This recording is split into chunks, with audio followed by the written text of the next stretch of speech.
الحمد لله نحمده ونستعينه ونستغفره ونؤمن به ونتوكل عليه ونعوذ بالله من شرور أنفسنا ومن سيئات أعمالنا من يهده الله فلا مضل له ومن يضلله فلا هادي له أشهد أن لا إله إلا الله وحده لا شريك له وأشهد أن محمدا عبده ورسوله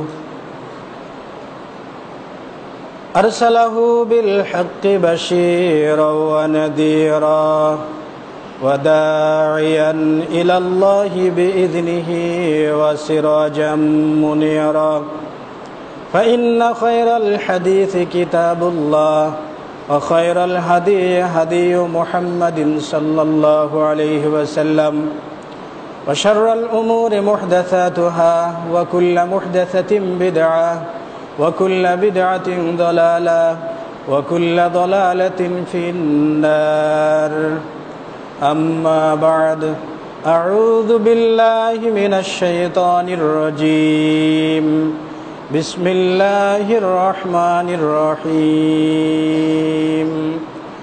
قد أفلح المؤمنون الذين هم في صلاتهم خاشعون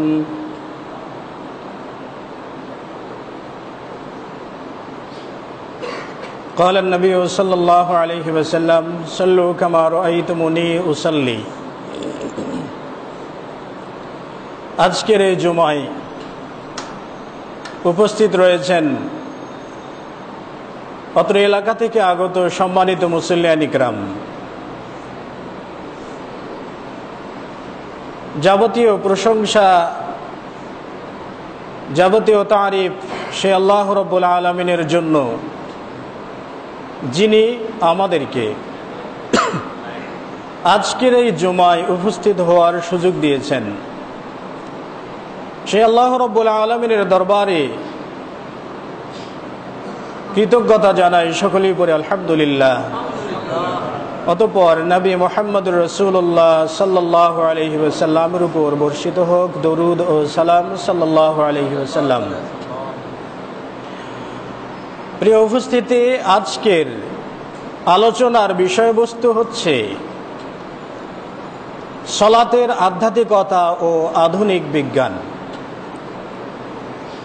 আল্লাহ রাব্বুল আলামিন আমাদেরকে আজকের এই পৃথিবীতে, আমরা যে পৃথিবী পেয়েছি সেই পৃথিবীতে আল্লাহ তাআলা আমাদেরকে পাঠালেন আদম আলাইহিস সালাতু ওয়াস সালামের মাধ্যমে,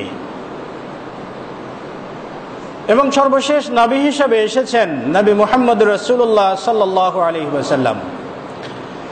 এসেছেন কতগুলো বিধিবিধান নিয়ে, যে বিধিবিধানগুলো কিয়ামত পর্যন্ত থেকে যাবে। তার মধ্যে একটা গুরুত্বপূর্ণ বিধান হচ্ছে সালাত আদায় করা। সালাত শব্দটি আরবি। সালাত এক বচন, এর বহু বচন সালাওয়াত, যার শাব্দিক অর্থ হয় দোয়া, প্রার্থনা করা, চাওয়া, জিকির আসগার করা, তাসবিহ তাহলিল করা ইত্যাদি। এই সালাত শব্দের পারিভাষিক অর্থ যেটা আমরা পাই, তা থেকে যেটা বোঝা যায় যে নির্দিষ্ট সময়ে নির্দিষ্ট পন্থা অনুযায়ী আল্লাহ সুবহানাহু ওয়া তাআলার ইবাদত করাকেই সালাত বলা হয়। এখানে পারিভাষিক সংজ্ঞায় কয়েকটা বিষয় রয়েছে। প্রথমত, নির্দিষ্ট সময়ে, তার মানে সালাতের জন্য নির্ধারিত সময় রয়েছে। নির্দিষ্ট পন্থা বা পদ্ধতি অনুযায়ী, অর্থাৎ যে পদ্ধতি নবী সাল্লাল্লাহু আলাইহি ওয়াসাল্লাম আমাদেরকে বলে দিয়েছেন বা শিক্ষা দিয়েছেন, সেই পদ্ধতি অনুযায়ী আল্লাহ সুবহানাহু ওয়া তাআলার ইবাদত করাকে সালাত বলা হয়। এর থেকে বোঝা যায়, পারিভাষিক সংজ্ঞা থেকে বোঝা যায়, আল্লাহ রাব্বুল আলামিনকে ছেড়ে অন্য কাউরে ইবাদত করাকে সালাত বলা যায় না।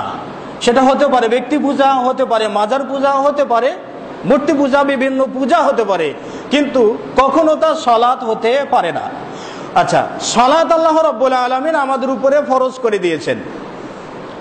আমরা জানি যে 5 ওয়াক্ত সালাত আদা করা ফরজ, তবে সালাত আল্লাহ রাব্বুল আলামিন কোন সময়ে ফরজ করেছেন এর কোনো সুনির্দিষ্ট প্রমাণ পাওয়া যায় না। আমরা মনে করে থাকি যে রজব মাসের 27 তারিখে মেরাজ হয়েছে, আর এই মেরাজের রাত্রিতে নবী সাল্লাল্লাহু আলাইহি সাল্লামের উপর আল্লাহ রাব্বুল আলামিন সালাতকে ফরজ করেছেন। তো মেরাজের রাত্রিতে সালাত ফরজ হয়েছে এটা যেমন শতভাগ ঠিক, রজব মাসের 27 তারিখে মেরাজ হয় নাই এটাও তেমনি শতভাগ ঠিক। কারণ মেরাজ সম্পর্কে কোন তারিখে, কোন মাসের, কোন বছরের কোন তারিখে মেরাজ হয়েছে এই ব্যাপারে নবী সাল্লাল্লাহু আলাইহি সাল্লাম কোনো কথা বলেননি, সাহাবায়ে কেরামগণ এই মর্মে কোনো ব্যাখ্যা প্রদর্শন করেননি, তাবেঈনগণ কোনো ব্যাখ্যা প্রদর্শন করেননি, তাবেঈনগণ কোনো ব্যাখ্যা প্রদর্শন করেননি। এর পরবর্তীতে উলামায়ে কেরামদের মাঝে প্রায় 42টিরও বেশি মত পাওয়া যায় যে এই রাত্রিতে মেরাজ হয়েছে। 42টির ভিতরে 6টি মত রয়েছে প্রসিদ্ধ। এই 6টি মতকে আবার কোনো মতের উপরে প্রাধান্য দেওয়া যায় না।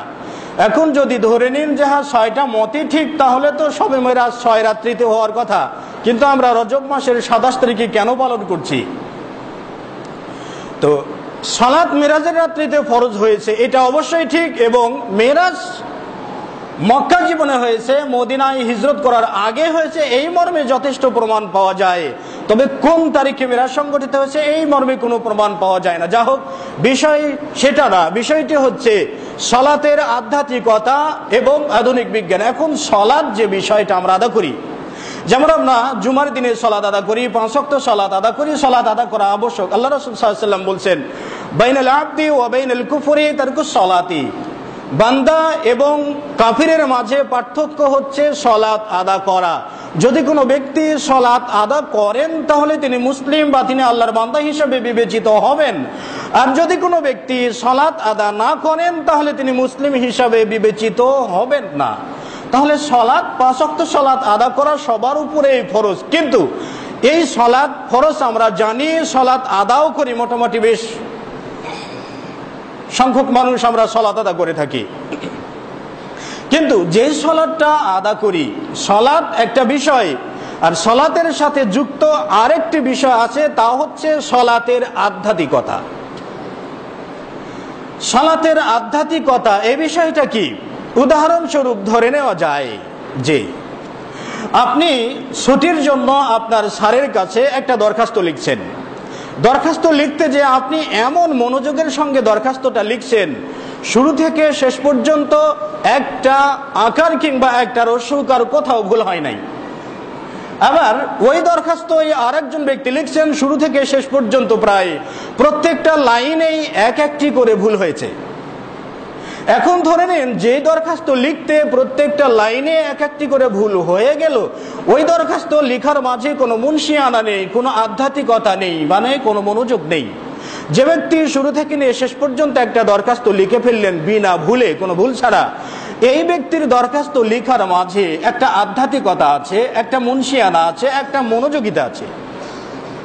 আরো সহজভাবে বলা যায়, আপনি যে কোনো একটা গাড়িতে আপনি ড্রাইভিং সিটে বসে গাড়ির ড্রাইভারি করছেন, কিন্তু আপনি গাড়ির ড্রাইভারি করছেন হয়তোবা 100 কিলোমিটার যেতে আপনি হয়তোবা 50টি অ্যাক্সিডেন্ট করেছেন, কিন্তু আরেকজন গাড়ির ড্রাইভার তিনি 100 কি 500 কিলোমিটার রাস্তা চলে গেছে, একটা পোকাও তার গাড়ির চাকার নিচে পড়ে মারা যায়নি। তাহলে এখানে যিনি মানুষের ক্ষতি করা ছাড়া, যিনি সহজভাবেই মনোযোগিতার সাথে যিনি ড্রাইভিং সিটে বসে ড্রাইভারি করে গাড়িটাকে গন্তব্যে পৌঁছে নিয়ে গেলেন, তেনার গাড়ি চালানোর মাঝে একটা মুনশিয়ানা আছে, একটা আধ্যাত্মিকতা আছে। আর যে ব্যক্তি গাড়ির সিটটা ড্রাইভিং সিটে বসে একের পর এক অ্যাক্সিডেন্ট করে যাচ্ছে, তার মাঝে কোনো আধ্যাত্মিকতা নেই।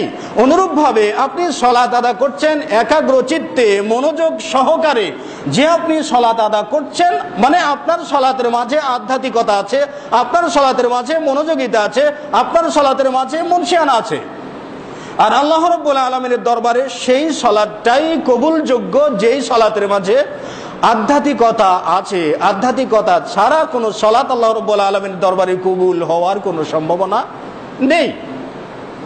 কারণ আল্লাহ রাব্বুল আলামিন বলছেন ফাওয়াইলুল লিল মুসাল্লিন আল্লাযীনা হুম আন সালাতিহিম সাহুন, ধ্বংস সেই সব সালাত আদাকারী ব্যক্তিদের জন্য যারা সালাত আদা করে অলসতা অবস্থায়, সালাতে তারা উদাসীন। কয় রাকাত সালাত আদা করছেন নিজেও জানে না, হ্যাঁ, মানুষদেরকে দেখানোর জন্য সালাত আদা করে। এই সালাত আদাকারীদের জন্য ধ্বংস হলে তো আর জান্নাত পাওয়া যায় না। অতএব সালাতের মাঝে মনোযোগিতা নিয়ে আসাটা অত্যন্ত জরুরি, আবশ্যক। এটা ছাড়া সালাত কখনো হবেই না। এখন যে বিষয়টা আল্লাহ রাসূল সাল্লাল্লাহু আলাইহি সাল্লাম যে পদ্ধতিতে আপনাকে সালাত আদা করতে বলছেন, সেই পদ্ধতিতে যদি আপনি সালাত আদা করেন, তাহলে সেই পদ্ধতি অনুযায়ী সালাত আদা করলে আপনার সালাতের মাঝে আধ্যাত্মিকতার উপস্থিতি থাকবে। সাঈদ ইবনুল মুসাইয়িব একজন বিখ্যাত তাবেঈন ছিলেন। উবাই বিন কাবের ব্যাপারে সাঈদ ইবনুল মুসাইয়িব বর্ণনা করছেন যে সাল্লা উবাই ইবনু কাবিন কান্নাহু উদুন, উবাই বিন কাব তিনি সালাত আদা করেন মনে হয় সালাতে দাঁড়িয়েছেন না একটা কাঠ দাঁড়িয়ে আছে, তার মানে কোনো দিকে নড়াচড়া নেই, একেবারে থাম্বার মতো তিনি দাঁড়িয়ে সালাত আদা করছেন, কোনো ধ্যান খেয়াল নেই, দুনিয়ার কোনো খেয়াল তার মাঝে নেই, যেন তিনি একটা কাঠ হিসাবে দাঁড়িয়ে আছে। ইমাম বুখারী রাহিমাহুল্লাহ সালাত আদা করতেন, কিন্তু তার শরীরে যদি কোনো মশা কিংবা মাছি পড়তো বা মাছি বা মশা কামড় দিত, তাহলে তিনি বুঝতেই পারতেন না। আবু বকর সিদ্দিক রাদিয়াল্লাহু তাআলা আনহু সালাত আদা করতেন, কোনো দিকে নড়াচড়া করতেন না, মশা মাছি গায়ের উপরে কামড় দিলে তিনি কিছু বুঝতেই পারতেন না। এখন একটু অনুমান করে দেখুন তাহলে সালাতটা কেমন হওয়া উচিত। আর আমরা তো সালাত আদা করি, তাই না?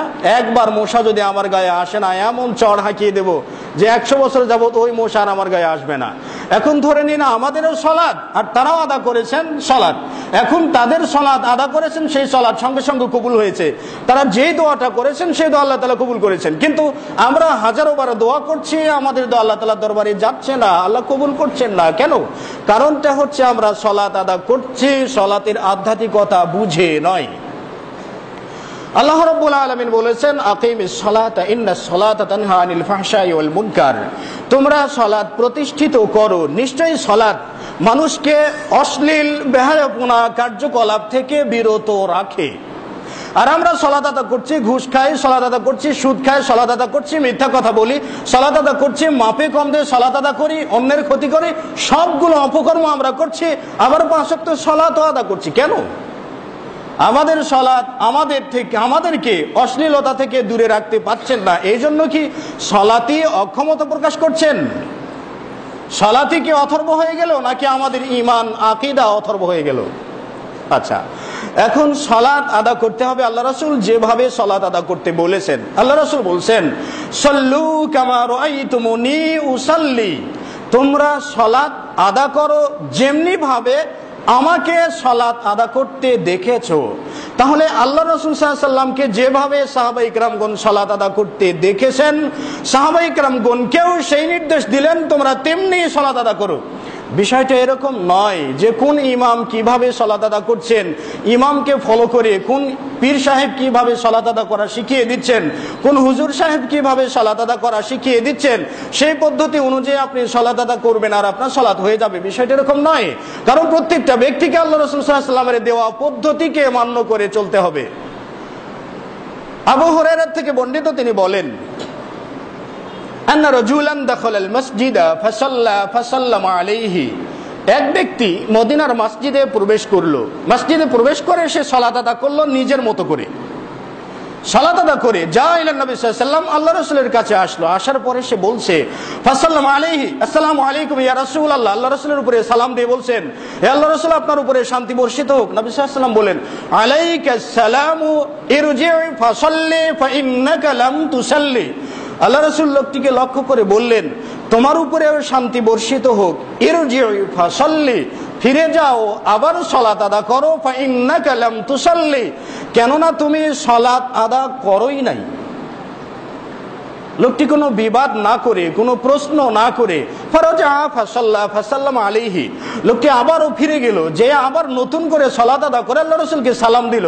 আল্লাহ রাসূল পুনরায় তাকে বলছে ইরজি' ফাসাল্লি ফাইন্নাকা লাম তুসাল্লি, তোমার উপরে শান্তি বর্ষিত হোক, ফিরে যাও তুমি সালাত আদা করো, কারণ তুমি সালাত আদা করোই নাই। ফাকালার রাজুল ফি সালিসাতি, তৃতীয়বারে লোকটি আল্লাহ রাসূলকে লক্ষ্য করে বলছেন, ইয়া রাসূলুল্লাহ আল্লিমনি ইয়া রাসূলুল্লাহ কাইফা উসাল্লি, হে আল্লাহর রাসূল আপনি আমাকে শিক্ষা দিন আমি কিভাবে সালাত আদা করব, কিভাবে সালাত আদা করলে সালাত হবে, আপনি শিক্ষা দিন।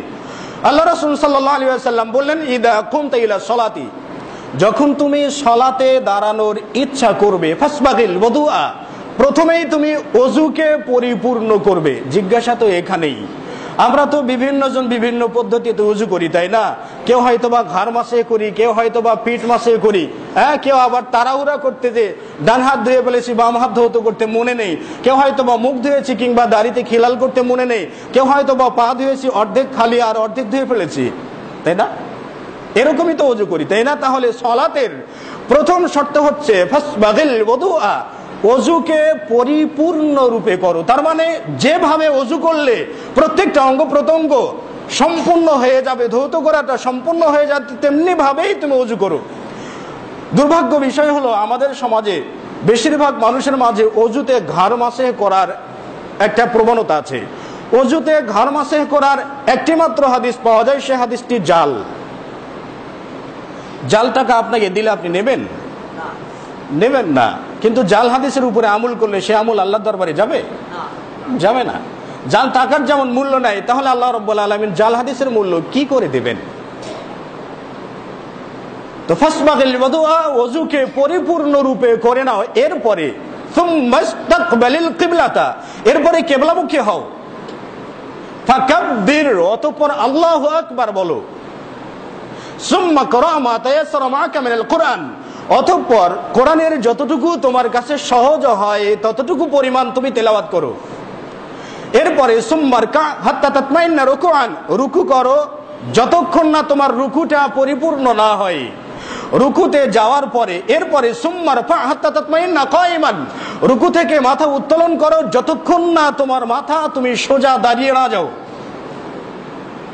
এরপর আল্লাহ রাসূল বললেন সুম্মাসজুদ হাত্তা তাতমাইন্না সাজিদান, তুমি সিজদায় যাও যতক্ষণ না তোমার সিজদা পরিপূর্ণ রূপে না হয় ততক্ষণ পর্যন্ত তুমি সিজদাতেই থাকো। সুম্মার ফা হাত্তা তাতমাইন্না জুলুসান, এরপরে তুমি উঠে বসো যতক্ষণ না তোমার বসা পূর্ণ না হয়। সুম্মাসজুদ হাত্তা তাতমাইন্না সুজুদান, এরপরে তুমি আবারও সিজদায় যাও যতক্ষণ না তোমার সিজদা পরিপূর্ণ না হয় ততক্ষণ পর্যন্ত তুমি সিজদাতেই থাকো। সুম্মার ফা হাত্তা তাতমাইন্না জুলুসান, এরপরে তুমি উঠো যতক্ষণ না তোমার পরিপূর্ণ রূপে বসা না হয় ততক্ষণ পর্যন্ত তুমি বসে থাকো। এরপরে তুমি দ্বিতীয় রাকাতের জন্য দাঁড়িয়ে যাও। আল্লাহ রাসূল বললেন সুম্মা ফাল যালিকা ফি সলাতিকা কুল্লিহা, এরকম পদ্ধতিতেই তুমি তোমার সকল সালাতের সকল রাকাতগুলো তুমি পরিপূর্ণ করে ফেলো এই পন্থায়। এই হাদিসটার ব্যাখ্যায় আমি আপনাদের সামনে আধুনিক বিজ্ঞানের কিছু উদ্ধৃতি নিয়ে আসতে চাই। প্রথমেই চলুন, আল্লাহ রাসূল সাল্লাল্লাহু আলাইহি ওয়াসাল্লাম লোকটিকে লক্ষ্য করে বললেন যে ইরজি ফাসাল্লি ফাইন্নাকা লাম তুসাল্লি, আরে তুমি ফিরে যাও, তুমি সালাত আদা করো, কারণ তুমি সালাত আদা করোই নাই। দেখুন, আল্লাহ রাসূল কিন্তু লোকটাকে বলেন নাই যে তোমার সালাত ভালো হয় নাই, কি তোমার সালাত পরিপূর্ণ হয় নাই, কি তোমার সালাত বিশুদ্ধ হয় নাই, কি তোমার সালাতের আহকামগুলো ঠিক হয় নাই, কি তোমার সালাতের রুকুনগুলো ভালো হয় নাই, এমন কোনো কথাই বললেন না। আল্লাহ রাসূল বললেন ইরজিই ফাসাল্লি ফাইন্নাকা লাম তুসাল্লি, ফিরে যাও আবার সালাত আদা করো, কারণ তুমি সালাত আদা করোই নাই। কেন বললেন? তার মানে নবী সাল্লাল্লাহু আলাইহি ওয়াসাল্লামের যে পদ্ধতি, যে পন্থা রয়েছে সেই পন্থা অনুপাতে লোকটি সালাত আদা করেননি, বিধায় আল্লাহ রাসূল বললেন তুমি সালাতই আদা করো নাই। এখন ধরে নিন আল্লাহ রাসূলের পদ্ধতি ছেড়ে দিয়ে যদি 50 বছর যাবত ইবাদত করি, মরার সময়তে সালাতের জায়গাতে 0.0.0.0 আর কিছু কি পাওয়া যাবে?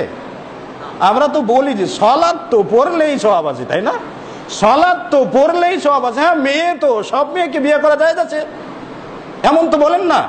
মেয়ে তো সব মেয়েকে বিবাহ করা যায় আছে, হোক সেটা মা কি ফুফু কি বোন, বলি কি আমরা? এই ক্ষেত্রে বলছি না, আমরা বলছি ও বাবা অমুক মেয়েকে বিয়ে করা যায় না, সেটা আমার মেয়ে, সেটা আমার বোন, সেটা আমার অমুক বোন, একে বিয়ে করা যায় নাই বা বিয়ে করতে পারি না, কি করে বিবেক বাঁধে। এই জায়গা থেকে আপনি খুব ভালোভাবে বেছে নিচ্ছেন। আবার সালাতের ক্ষেত্রে বলছেন সালাত তো পড়লেই হলো। দেখুন, আমার আপনার মাঝে দুমুখ নীতি। এক জায়গাতে আমি বিবেক তাড়িত হয়ে কতগুলো জিনিস বর্জন করছি, আবার আর এক জায়গাতে যে সবগুলোকে আমি মেনে নিচ্ছি।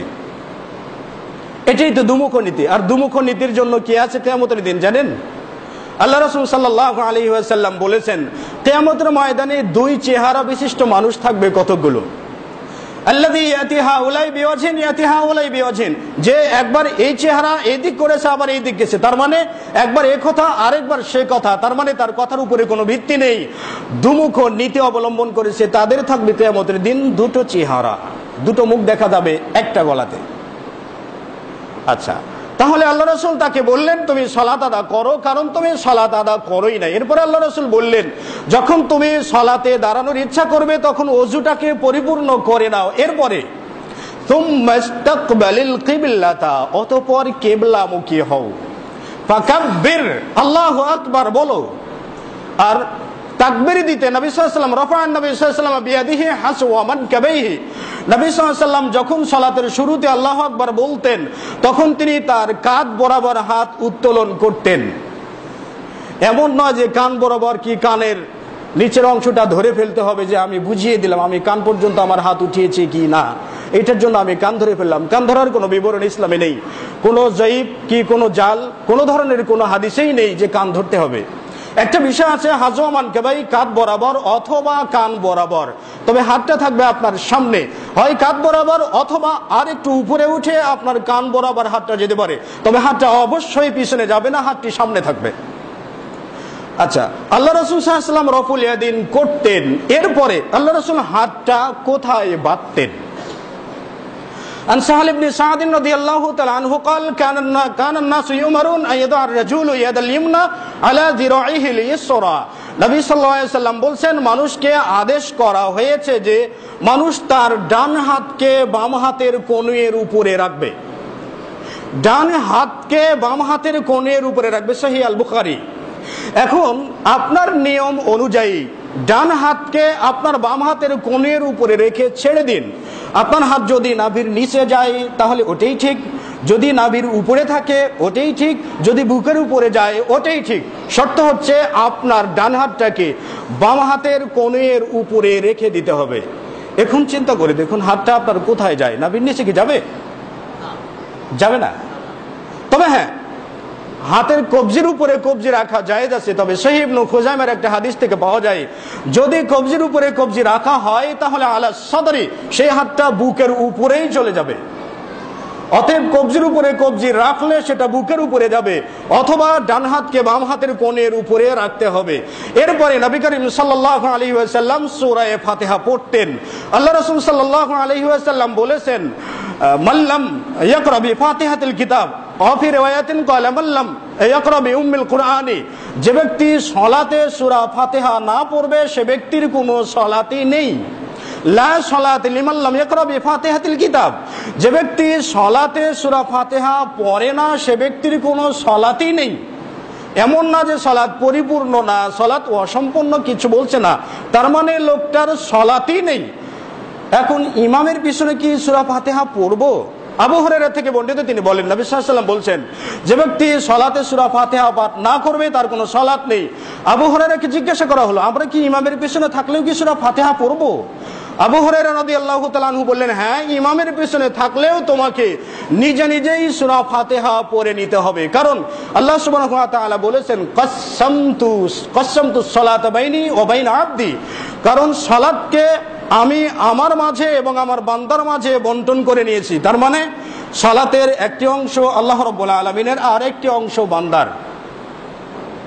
সেই বুখারীতে রয়েছে বান্দা যখন সালাতে পড়ে আলহামদুলিল্লাহি রাব্বিল আলামিন, ওই ব্যক্তির জবাবে আল্লাহ রাব্বুল আলামিন বলেন হামিদানি আবদি, বান্দা আমার প্রশংসা করলো। ওয়া ইয ক্বালা আল আবদু আর রহমানির রহিম, যখন বান্দা সালাতে সূরা ফাতিহার দ্বিতীয় আয়াত পড়ে আর রহমানির রহিম, তখন আল্লাহ সুবহানাহু ওয়া তাআলা বলেন আসনা আলাইয়া আবদি, আমার বান্দা আমার উপরে কৃতজ্ঞতা প্রকাশ করলো। বান্দা যখন বলে মালিক ইয়াউমিদ্দিন, আল্লাহ রাব্বুল আলামিন বলেন ওয়াজাদানি আবদি, আমার বান্দা আমার বরত্ব বর্ণনা করলো। বান্দা যখন বলে ইয়্যাকা না'বুদু ওয়া ইয়্যাকা নাস্তাঈন, হে আল্লাহ রাব্বুল আলামিন, হে আমাদের প্রতিপালক, আমার প্রতিপালক, খাস করে আমি আপনারই ইবাদত করি এবং খাস করেই আপনার কাছেই আশ্রয় কামনা করি। এই কথা শোনার পর আল্লাহ রাব্বুল আলামিন বলেন, হাদা বাইনি ওয়া বাইনা আবদি, এটাই হলো আমার মাঝে আর আমার বান্দার মাঝে বন্টন। আল্লাহ রাব্বুল আলামিন বলেন, বান্দা আমার কাছে যা চাবে আমি তাই দিয়ে দেব। ইহদিনাস সিরাতাল মুস্তাকিম এর থেকে যখন ওয়ালা দাল্লিন পর্যন্ত বান্দা পড়ে, তখন আল্লাহ রাব্বুল আলামিন বলেন, হাদা বাইনি ওয়া বাইনা আবদি, এটা আমার বান্দা এবং আমার মাঝের বন্টন। আমার বান্দা আমার কাছে যা চাবে আমি তাকে তাই দিয়ে দেব। তাহলে আপনি সূরা ফাতিহা পড়ছেন, আপনার ফাতিহা পড়ার মাঝে আল্লাহ রাব্বুল আলামিন জবাব দিচ্ছেন। যিনি সূরা ফাতিহা পড়ছেন না, তার জবাব দেওয়ার কোনো যৌক্তিকতা আছে? আল্লাহ তাআলা কি তার ফাতিহা পড়ার জবাব দেবেন? দেবেন না। আল্লাহ তাআলা যদি জবাবে সাড়া না দেন তাহলে সালাত হবে না। তাহলে ইমামের পিছনেও সূরা ফাতিহা পড়া জরুরি, আবশ্যিকভাবেই সূরা ফাতিহা পড়তে হবে। সূরা ফাতিহা পড়ার পরে নবী সাল্লাল্লাহু আলাইহি ওয়াসাল্লাম 60 থেকে 100টি পর্যন্ত আয়াতে কারিমা পড়তেন। এখন ধরে নিন তাহলে কত লম্বা সময় তিনি দাঁড়িয়ে থাকতেন। তাহলে সূরা ফাতিহা ধীর গতিতে পড়তেন। সূরা ফাতিহার পূর্বে কিছু সময় আল্লাহ রাসূল নীরব থাকতেন। সাহাবায়ে কেরাম আল্লাহ রাসূলকে জিজ্ঞাসা করলেন, ইয়া রাসূলুল্লাহ, লম্বা সময় আপনি ফাতিহা পড়ার আগে চুপ থাকেন, আপনি কি বলেন? আল্লাহ রাসূল সাল্লাল্লাহু আলাইহি ওয়াসাল্লাম বলেন, আকুলু আল্লাহুম্মা বাঈদ বাইনি ওয়া বাইনা খাতায়া কামা বা'আদতা বাইনাল মাশরিক ওয়াল মাগরিব ইলা আখির। এই দোয়াটার শেষ পর্যন্ত আল্লাহ রাসূল পড়লেন এবং এই দোয়াটাই আমি পড়ি। এই দোয়াটার গুরুত্বপূর্ণ অর্থ হচ্ছে আল্লাহ রাব্বুল আলামিনকে বলা হচ্ছে যে আল্লাহুম্মা বাঈদ বাইনি ওয়া বাইনা খাতায়া, হে আমার রব, হে আমার প্রতিপালক, আপনি আমার পাপ এবং আমার মাঝে এতটা দূরত্বে রাখুন যতটা দূরত্বতে আপনি রেখেছেন পশ্চিম এবং পূর্ব প্রান্তকে।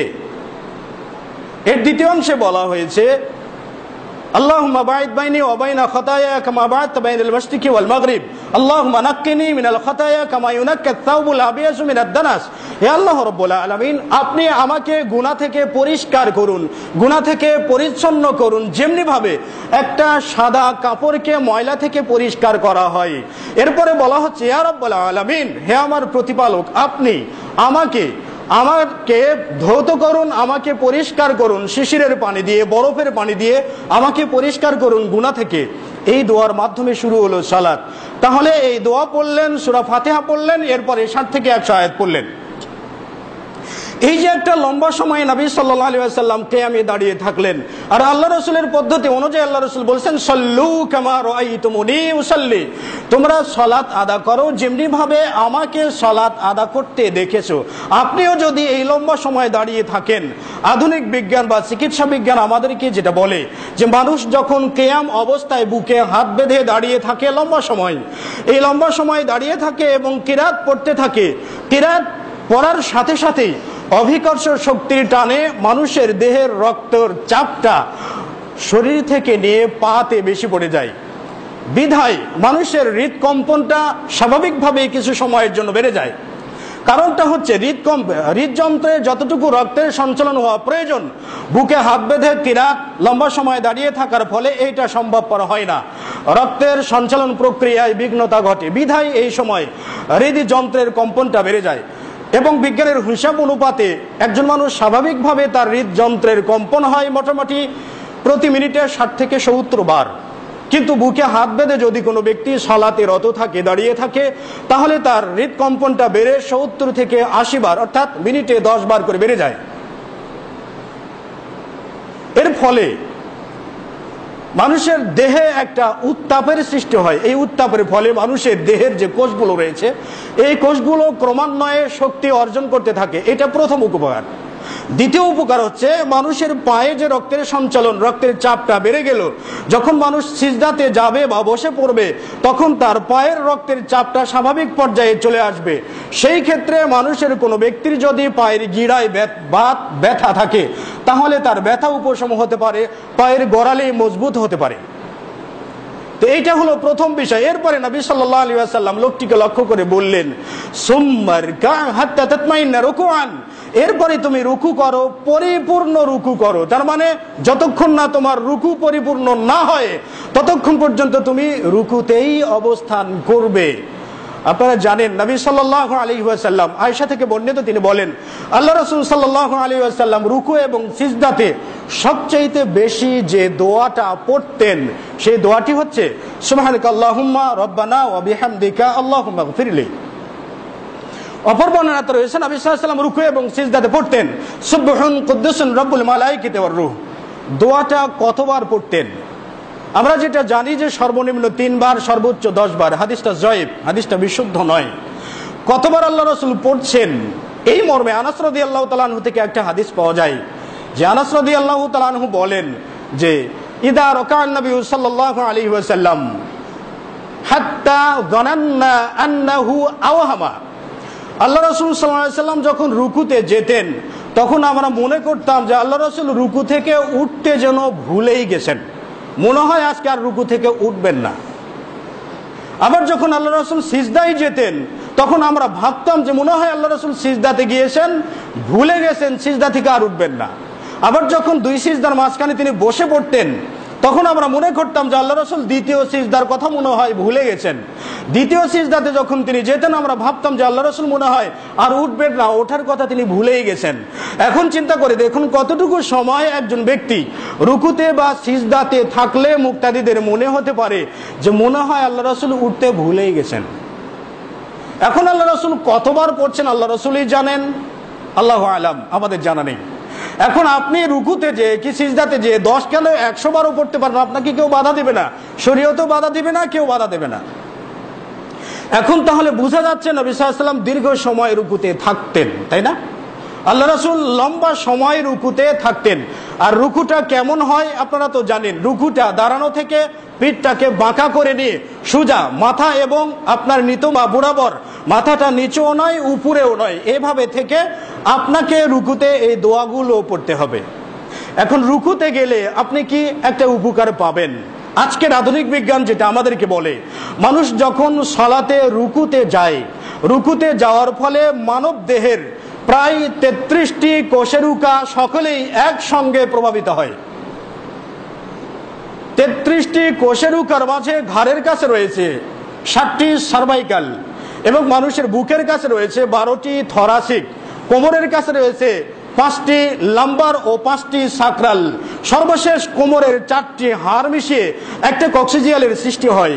এর মাধ্যমে যদি কোনো ব্যক্তি লম্বা সময় ধরা রুকু করে এবং রুকুর তাসবিহগুলো নিয়মিত পরে লম্বা সময় রুকুতে থাকে, তাহলে শুধুমাত্র রুকু করার বিনিময়ে একজন মানুষের কোমর ব্যথা, বুক ব্যথা, ঘাড় ব্যথা, পেপটিক আলসার এ জাতীয় এবং হৃদরোগেও যদি আক্রান্ত হয় তাহলে এই রোগ থেকেও সে পরিত্রাণ পেতে পারে।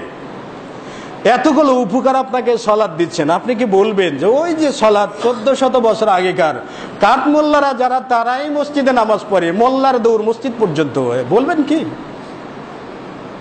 হ্যাঁ, মোল্লার দৌড় মসজিদ পর্যন্ত। মসজিদ এমন একটা জায়গা যে জায়গাটা পৃথিবীর ভিতরে সবচাইতে উত্তম জায়গা, এবং মোল্লারা মসজিদে সালাত আদা করতে যায় না, সেই সালাত কিয়ামত পর্যন্ত বিজ্ঞান যতবার জন্ম নেবে, 1000 বার যদি বিজ্ঞান ধ্বংস হয়ে জন্ম নিয়ে থাকে, তথাপি সালাতকে অবৈজ্ঞানিক কোনো ইবাদত পৃথিবীর বুকে এমন বিজ্ঞানী জন্মিবে না যে বলতে পারে যে সালাত আধুনিক বিজ্ঞানসম্মত নয়, এটা 1400 বছর আগেকার সেকেলের একটা ইবাদত। কিন্তু হ্যাঁ, ইসলাম বেঁধে রেখে যতগুলো ইবাদত রয়েছে, যেমন আপনি মূর্তির কাছে যে মাথা নোয়াবেন, এর কোনো বৈজ্ঞানিক ভিত্তি নেই। আপনি একটা মূর্তির কাছে মাথা নোয়াবেন, মাথাটা যে সিজদা করবেন, এর কোনো বৈজ্ঞানিক ভিত্তি নেই। তাহলে এটা রুকু করলেন, আল্লাহ রাসূল সাল্লাল্লাহু আলাইহি ওয়াসাল্লাম বললেন সুম্মারফা হাত্তা তাতমাইন্না রাফিআন, এরপরে তুমি দাঁড়িয়ে যাও যতক্ষণ না তোমার দাঁড়ানো সোজা না হয়। এখন আল্লাহ রাসূল যখন রুকু থেকে উঠে দাঁড়াতেন, আনাসের বর্ণনা অনুযায়ী পাওয়া যায় যে আমরা ভাবতাম যে আল্লাহ রাসূল মনে হয় আর সিজদায় যাবেন না, ভুলে গেছেন। তাহলে আল্লাহ রাসূল কতটুকু সময় দাঁড়িয়ে থাকতেন? রুকু থেকে ওঠার পর আমরা তো দোয়া জানি না, তাই না? আমাদের দেশের বৃহৎ একটা অংশ তারা কোনো দোয়া পড়েন না। রব্বানা লাকাল হামদ ইমাম পড়লেই হবে, মুক্তাদিদের লাগবে না, কিংবা হয়তো এতটুকু পড়লেই হবে। কিন্তু এতটুকু কি এত একটা লম্বা সময়, যে সময় দাঁড়িয়ে থাকলে সাহাবী বলতে পারেন যে আল্লাহ রাসূল মনে হয় সিজদা দেওয়ার কথা ভুলে গেছেন, এতটুকু সময় দাঁড়িয়ে শুধু কি আল্লাহ রাসূল চুপ রয়েছিলেন?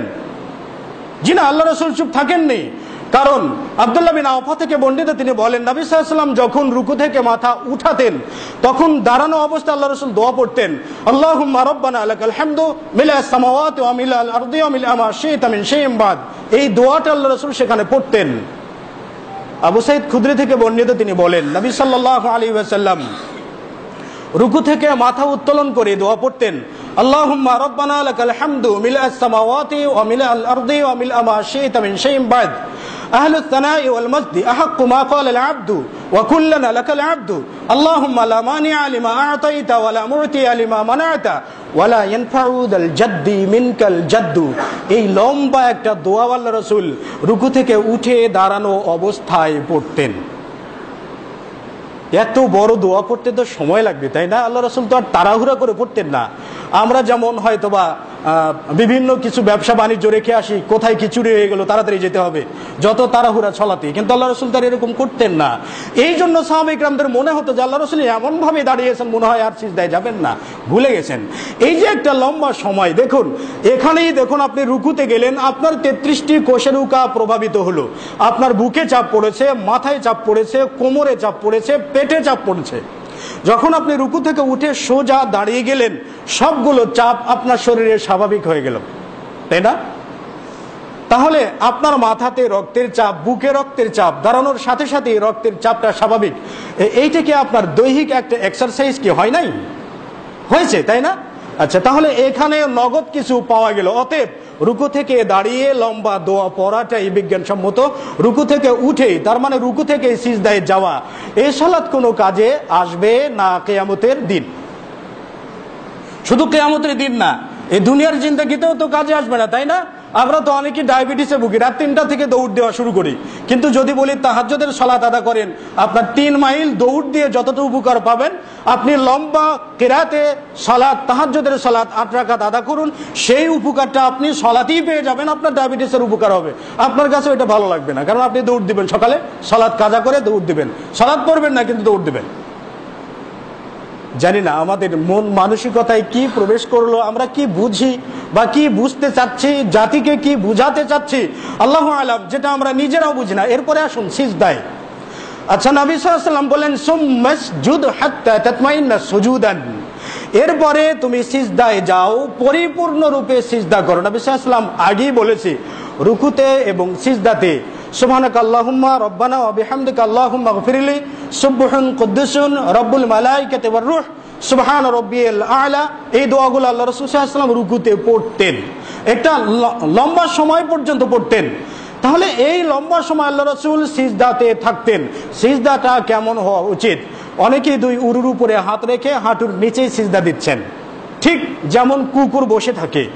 হ্যাঁ, ছাইয়ের যে একটা জায়গা আছে না, ছাই রাখার জায়গা, ওই জায়গাতে ঘরের কোণাতে কুকুর যেমন ঠিক শুয়ে থাকে, ঠিক আমাদের সিজদাগুলো অনেকেরই ঠিক তেমনি হয়। আসলে সিজদাটা কেমন হওয়া উচিত? নবী সাল্লাল্লাহু আলাইহি ওয়াসাল্লাম যখন সিজদা করতেন, মাইমুনা থেকে বর্ণিত, তিনি বলেন আল্লাহ রাসূল সাল্লাল্লাহু আলাইহি ওয়াসাল্লাম যখন সিজদা করতেন তখন তিনি তার 2 হাতকে খোলা রাখতেন। এমন কি লাও আরাদাতিল বাহিমাতু লা মাররাত তাহতা ইয়াদাইহিমা, যদি 4 পাওয়া কোনো প্রাণী, কোনো দুম্বার বাচ্চা কিংবা ছাগলের বাচ্চা নবী সাল্লাল্লাহু আলাইহি ওয়াসাল্লামের হাতের নিচ দিয়ে যদি অতিক্রম করতে চাইতো, তাহলে অবশ্যই অতিক্রম করতে পারত। এমন ভাবে নবী সাল্লাল্লাহু আলাইহি ওয়াসাল্লাম সিজদা দিতেন, 2 হাতটাকে খোলা রেখে। তাহলে সিজদাটা কতদূর পরিমাণ যেতে পারে? আমার হিসাব মতে যেটা মনে হয়, হাঁটু থেকে মেপে যদি আপনি 100 হাত পরিমাণ দূরে যে কপালটাকে ফেলে দেন, তাহলে আশা করা যায় যে আপনার সিজদাটা সঠিক হবে। হাঁটু থেকে শুরু করে 100 হাত পরিমাণ দূরত্বে যে আপনার কপালটাকে ফেলে দিন, তাহলে আপনি নিজেই বুঝতে পারবেন যে হ্যাঁ, আসলে স্বাস্থ্যগত উন্নতি কাকে বলে। এবং সেই জায়গায় যে সুবহানাকা আল্লাহুম্মা রব্বানা ওয়া বিহামদিকা আল্লাহুম্মা গফিরলি তাসবিহটা 10 বার কি 12 বার পড়ুন, আপনি বুঝতে পারবেন যে আপনার কোমরের ব্যথা কোথায় যায়। এটা আমি বলছি না, আপনি একবার পালন করে দেখুন, আপনি বুঝতে পারবেন, আপনি নিজেই বুঝতে পারবেন। এটা সাক্ষী আমাকে দিতে হবে না, এটার সাক্ষী আপনি নিজেই। তো সিজদাতে যখন যায়, সিজদাতে গেলে প্রত্যেকটা মানুষের দেহে যেমন 360টি জোড়া আছে, আরো 206টি হাড় আছে, তাই না? এই সবগুলো একসাথে প্রভাবিত হয় সিজদাতে থাকা অবস্থায়। অতএব সিজদাতে মাথা থেকে পা পর্যন্ত প্রত্যেকটা অঙ্গ প্রত্যঙ্গের এক্সারসাইজ হবে। এছাড়াও আরো কতগুলো বিষয় রয়েছে। আমরা যখন সিজদায় যাই তখন স্বাভাবিকভাবে নিতম্বাটা উপরের দিকে থাকবে, মাথাটা নিচের দিকে থাকে, তাই না? আর আবার পেটের নিচ দিয়ে ফাঁকা থাকবে, যাতে এর ভিতর দিয়ে একটা ছাগলের বাচ্চা দৌড়িয়ে যেতে পারে, তাই না? সিজদাটা এমন ভাবে হওয়া উচিত। কিন্তু বিজ্ঞান যেটা বলে, যখন মানুষ সিজদাতে যায়, সিজদাতে যাওয়ার ফলে সাধারণত মানুষের রক্তের চাপটা মাথায় যেয়ে বেশি পড়ে। সিজদা থেকে যখন উঠে আসে তখন এই রক্তের চাপটা স্বাভাবিক হয়ে যায়। মাথায় যে রক্তের চাপটা সিজদাতে পড়ে যায়, মাথার ব্রেনের জালিকা শক্তির মাঝেও এই রক্তকণিকা প্রবেশ করে। এর ফলে মানুষের মাথার ব্রেন সতেজ হয়। ব্যবসা করবেন, হিসাব কষা দরকার, এজন্য সালাতের দরকার আছে, সিজদার দরকার আছে। আপনি কম্পিউটার ইঞ্জিনিয়ারিং করেছেন, আপনার কম্পিউটার নিয়ে বিভিন্ন গবেষণা করার দরকার। এই ক্ষেত্রেও আপনার সুস্থ মস্তিষ্কের প্রয়োজন, এজন্য আপনাকে বেশি বেশি সিজদা করা উচিত। আর নবী সাল্লাল্লাহু আলাইহি ওয়াসাল্লাম বলছেন তোমরা বেশি বেশি সিজদা করো, কারণ আল্লাহ রাব্বুল আলামিন বেশি বেশি সিজদা করাকে ভালোবাসেন। এইটা প্রথম উপকার। দ্বিতীয় উপকার হচ্ছে, যখন আপনি নিতম্বাটাকে উপরে রাখছেন আর মাথাটা নিচু হয়ে গেছে, তখন আপনার যে তলপেটটা আছে, তলপেটটা ডায়াফ্রামকে চাপ দেবে। ডায়াফ্রামটা মানুষের ফুসফুসকে চাপ দেবে। ফুসফুস সাধারণত মানুষ শ্বাস প্রশ্বাসের মাধ্যমে যেই বাতাসটা বা যে কার্বন ডাই অক্সাইডটা ফুসফুস থেকে নাসিকে দিয়ে বের হয়, এইটা সাধারণত 3 ভাগের 2 ভাগ। আর 3 ভাগের 1 ভাগ কার্বন ডাই অক্সাইড সবসময় একজন মানুষের ফুসফুসের মাঝে সবসময় থেকে যায়। মানুষ যখন সিজদায় যায় তখন এই ফুসফুসে যে ডায়াফ্রাম চাপ দেয়, এই চাপের ফলে ফুসফুসের মাঝে যে 1/3 কার্বন ডাই অক্সাইড সব সময়ের জন্য লেগে থাকে, এই কার্বন ডাই অক্সাইড 1/3 অংশটা এটাও সিজদা করার ফলে বেরিয়ে যাবে। আর বেরিয়ে গেলে 1/3 পরিমাণ অক্সিজেন আপনার ফুসফুস বেশি গ্রহণ করতে পারবে। তাহলে ধরে নিন 5 ওয়াক্ত সালাতে শুধুমাত্র ফরজ রাকাত সংখ্যা 17। আপনি যদি 17 রাকাতে 17 দোকানে কত হয়? 34 বার যদি আপনি সিজদা করেন, তাহলে আপনার ফুসফুসের কোনো রোগ বা ফুসফুস ক্যান্সার ধরার কিংবা ফুসফুসে কার্বন ডাই অক্সাইড থাকার কোনো সম্ভাবনা আছে? নাই। তাহলে সিজদা করার মাধ্যমে আপনি ফুসফুসের প্রদা, এরপরে আপনার সালাতের সামগ্রিক প্রক্রিয়াকে যদি আপনি বিশ্লেষণ করেন, তাহলে আপনার মাথা ব্যথা, মাথার ব্রেন টিউমার কিংবা আপনি হৃদরোগে আক্রান্ত, কোমর ব্যথা, বাত ব্যথা, বিভিন্ন ব্যথায় আপনি আক্রান্ত, এই সবগুলো থেকে আপনি পরিত্রাণ পেতে পারেন যদি আপনি, আল্লাহ রাসূল সাল্লাল্লাহু আলাইহি ওয়াসাল্লাম বলছেন সাল্লু কামা রাআইতুমুনি উসাল্লি, সালাত আদা করো যেমনি ভাবে তোমরা আমাকে সালাত আদা করতে দেখেছো। এই পদ্ধতিতে যদি আপনি সালাত আদা করেন, তাহলে আপনি ডায়াবেটিস থেকেও মুক্তি পেতে পারেন, তাই না? ডায়াবেটিস থেকেও আপনি মুক্তি পেতে পারেন। হয়তোবা বলবেন নামাজ পড়লে তো সব রোগ ভালো হয়ে যাওয়ার কথা, তাহলে তো ডাক্তাররা মার যাবে। আমি বলি না যে সালাত আদা করলে আপনার সব রোগ ভালো হয়ে যাবে। সালাত যদি নবী সাল্লাল্লাহু আলাইহি ওয়াসাল্লামের পদ্ধতি অনুযায়ী হয়, তাহলে অন্য মেডিসিন যেরকম আপনার 1000 টাকা কি 2000 টাকার মেডিসিন যে কাজটা করবে না, 5 ওয়াক্ত সালাত হয়তো বা তার চাইতে বেশি কাজ করবে। আপনাকে যেখানে মেডিসিন খেতে হবে 1 বছর, সেখানে আপনি যদি মুসাল্লি হন, হয়তোবা 1 সপ্তাহের মেডিসিন আপনি ভালো হয়ে যেতে পারেন, তাই না? আচ্ছা, এরপরে আসুন, নবী সাল্লাল্লাহু আলাইহি ওয়াসাল্লাম যখন সালাতের শেষে বৈঠকে বসতেন, আমরা তো বৈঠকের নিয়ম জানি, তাই না? আল্লাহ রাসূল সাল্লাল্লাহু আলাইহি ওয়াসাল্লাম যখন বৈঠকে বসতেন, তখন ডান হাতকে ডান উরুর উপরে, বাম হাতকে বাম উরুর উপরে রাখতেন, ডান পাকে খাড়া রাখতেন, বাম পাকে বিছিয়ে দিতেন, এবং শেষ রাকাতে বাম পাকে ডান পায়ের নিচ দিয়ে বের করে দিতেন, তাই না? আচ্ছা, এখন ধরে নিন কিয়ামে অবস্থায় আপনার দেহের শক্তি ক্ষয় হয়েছে। রুকুতে থাকা অবস্থায় যদি লং সময় আপনি রুকু করে থাকেন, তাহলে আপনার শক্তির ক্ষয় হয়েছে। সিজদাতে গেলে আপনার শক্তির ক্ষয় হয়েছে। এই শক্তির ক্ষয়টা পূরণ হবে শেষ বৈঠকে, যখন আপনি পাটাকে ডান পার নিচ দিয়ে বের করে দিয়ে আরামে বসে পড়বেন। আর বসে যখন আপনি তাসবিহ তাহলিলে মনোযোগ দিবেন, তখন এই যে একটা কিছু সময়ের জন্য 2 মিনিট কি 3 মিনিটের বিশ্রাম, এই বিশ্রামটা আপনার সালাতের সম্পূর্ণ ক্লান্তিকে দূর করে দিবে।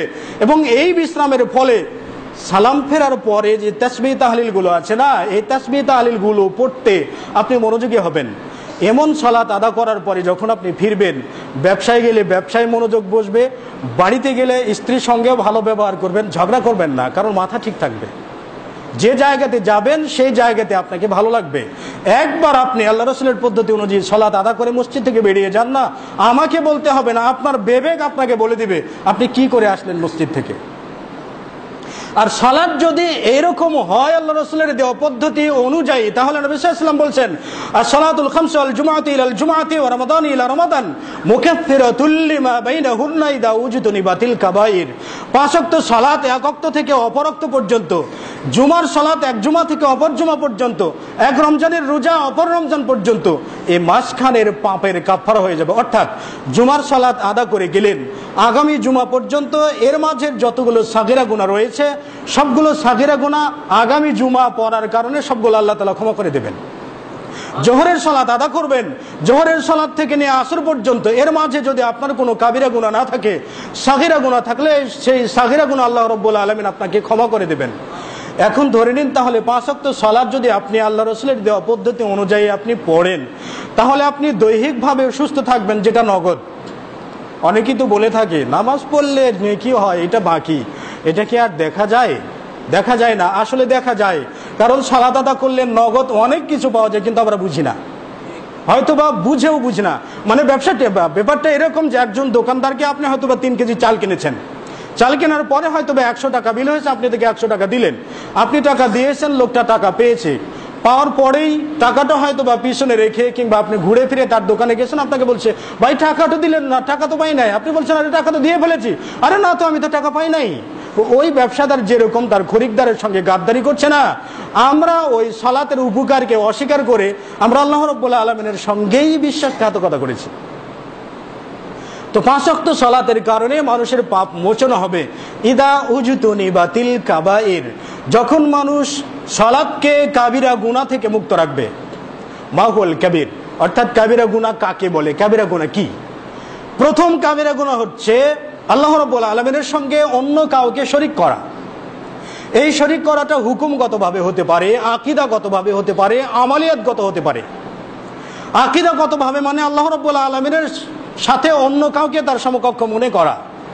যেমন জবাই করতে হয় আল্লাহর নামে, সিজদা করতে হয় আল্লাহর নামে, কিন্তু ব্যক্তি যে সিজদা করছে কোনো বাজারে অথবা জবাই করছে কোনো পীরের নামে, এসবগুলো হচ্ছে আল্লাহ রাব্বুল আলামিনের সাথে আমালিয়াতগতভাবে শিরিক করা। তো যা হোক, শিরিকের বিষয় নিয়ে অন্য দিনে আলোচনা করা যাবে। এইটা পাঁচ ওয়াক্ত সালাতের ফজিলত। অন্য জায়গায় নবী সাল্লাল্লাহু আলাইহি ওয়াসাল্লাম বলছেন লাউ আন্না নাহারুন বিবাবি আহাদিকুম ইয়াগতাসিলু ফীহি কুল্লা ইয়াউমিন খামসান হাল ইয়াবকি মিন দারানিহি শাইউন। আল্লাহ রাসূল সাল্লাল্লাহু আলাইহি ওয়াসাল্লাম সাহাবায়ে কিরামদেরকে লক্ষ্য করে বললেন, আরে তোমাদের দরজার সামনে যদি একটা নদী থাকে, একটা নহর থাকে, আর ওই নদীতে যদি কোনো ব্যক্তি দিনে 5 বার গোসল করে, তাহলে তার দেহে কি হাল ইয়াবকি মিন দারানিহি শাই, তার দেহে কি কোনো ময়লা থাকবে? সাহাবারা বললেন লা ইয়াবকি মিন দারানিহি শাই, না ইয়া রাসূলুল্লাহ, তার দেহে কোনো ময়লা থাকতে পারে না, কোনোই ময়লা থাকবে না। আল্লাহ রাসূল সাল্লাল্লাহু আলাইহি ওয়াসাল্লাম বললেন পাঁচ ওয়াক্ত সালাতের উদাহরণ ঠিক অনুরূপী। যদি কোনো ব্যক্তি দৈনন্দিন জীবনে 5 ওয়াক্ত সালাত আদা করে, তাহলে তার সালাতের কারণে দেহের সমস্ত গুনাহ আল্লাহ রাব্বুল আলামিন ক্ষমা করে দেবেন। তাহলে এইটা সালাত আদা করলে আপনি জান্নাতে যাবেন, পাপ মোচন হয়ে যাবেন। নিষ্পাপ ব্যক্তিকে আল্লাহ কি অন্য কোথাও দিবেন জান্নাত না দিয়ে? অবশ্যই দিবেন। তাই আল্লাহ রাব্বুল আলামিন বলেছেন قد أفلح المؤمنون الذين هم في صلاتهم خاشعون, অবশ্যই সফল কাম হয়েছে তারাই, আল্লাযীনা হুম ফি সালাতিহিম খাশিউন, যারা তাদের সালাতের প্রতি ছিল যত্নবান, সালাতকে সালাতের আধ্যাত্মিকতা অনুযায়ী, সালাতকে যথাযথ যত্ন অনুযায়ী সালাত আদা করেছে, ওই সকল ব্যক্তিরাই সফল কাম হয়েছে। দুনিয়াতে তো সফল কাম হবেই। দুনিয়ার সফল কাম বলতে মানুষ আপনাকে ভালোবাসবে। একজন 5 ওয়াক্ত সালাতে ব্যক্তিকে মানুষ ভালোবাসে না? নাকি মানুষ বলে চোর বাটপার, এরকম কি কিছু বলে? বলে না। স্বাভাবিকভাবে মানুষেরা সর্বশ্রেণীর মানুষই ভালোবাসবে। এমনকি নামাজ পড়ে না, কিচ্ছু করে না, সিগারেট টানে, বিয়ে করার সময় সে খুঁজবে মেয়ে কি নামাজ পড়ে। তার মানে নামাজের কদর সেখানেও আছে। নামাজি ব্যক্তিকে বোঝা যায় সবাই ভালোবাসে। তাহলে দুনিয়াতে মানুষরা তাকে ভালোবাসবে, কিয়ামতের দিন আল্লাহ রাব্বুল আলামিন অনাবিল শান্তিতে তাকে রাখবেন, তাকে জান্নাত দেবেন। আল্লাহ রাব্বুল আলামিন আমাদেরকে নবী সাল্লাল্লাহু আলাইহি ওয়াসাল্লামের তরিকা অনুযায়ী সালাত আদা করার জন্য তৌফিক দান করুন।